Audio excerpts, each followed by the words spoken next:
আসসালামু আলাইকুম ওয়া রাহমাতুল্লাহি ওয়া বারাকাতুহু। সুপ্রিয় দর্শক মণ্ডলী কেমন আছেন আপনারা? তো আবারও আপনাদের সামনে নিয়ে চলে এলাম কুল্লুস ওসমান ১৭৭ নম্বর ভলিউমের ট্রেলারের ব্যাপারে। আপনারা যারা কুল্লুস ওসমান দেখেন তারা জানেন কি কুল্লুস ওসমান ১৭৭ নম্বর ভলিউমের ১ম ট্রেলার যেটি সেটি কিন্তু এখনো আসেনি। কেননা এই সপ্তাহে কুল্লুস ওসমান এপিসোড আসবে না।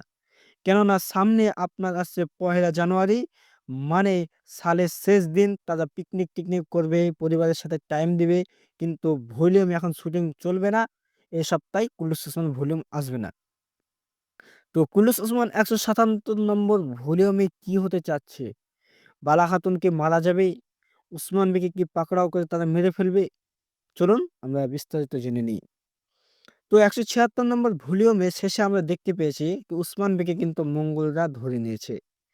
উসমান বেগম মঙ্গলবার ধরেছে ঠিকই, কিন্তু তাকে মারার জন্য নয়, তার সাথে কোনো মুয়াইদা বা কোনো চুক্তি করবে। কেননা উসমান বে বুরসা বিজয় হওয়ার আগেই মৃত্যুবরণ করবে না। বুরসা বিজয় করবে, তারপর মৃত্যুবরণ করবে।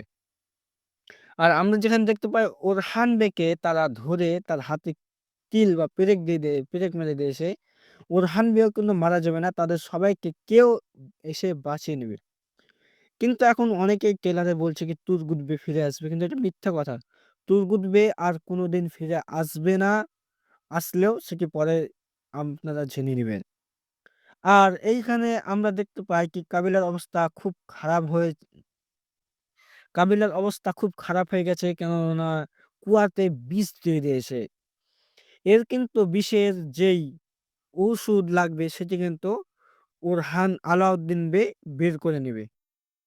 এবং কাবিলার সকল মানুষ সুস্থ হয়ে যাবে। কেননা গাই কাবিলার এখনো দীর্ঘ টাইম ধরে থাকবে। মঙ্গলরা তো কয়েকদিনের জন্য এসেছে, তারা শেষ হয়ে যাবে। আর যেই আমরা কোয়েনা বা হালিমা, তিনি কিন্তু তার পিতার কাছে ফিরে চলে আসবেন বা বালা খাতুনকে সত্যিই সে চিনে নেবেন। এদিকে আমরা দেখতে পেয়েছি ১৭৬ নম্বর ভলিউমে যে সোফিয়া কিন্তু অনেক চিন্তায় পড়ে গিয়েছিল বিষের তোড় যেটা সেটা নেয়ার জন্য। কেননা সেখানে পয়েনাকে বাঁচাবার 100% চেষ্টা সুফিয়া করছে। তো আজকের ট্রেলার এত পর্যন্তই। সবাই ভালো থাকবেন, সুস্থ থাকবেন। আসসালামু আলাইকুম ওয়া রাহমাতুল্লাহি ওয়া বারাকাতুহু।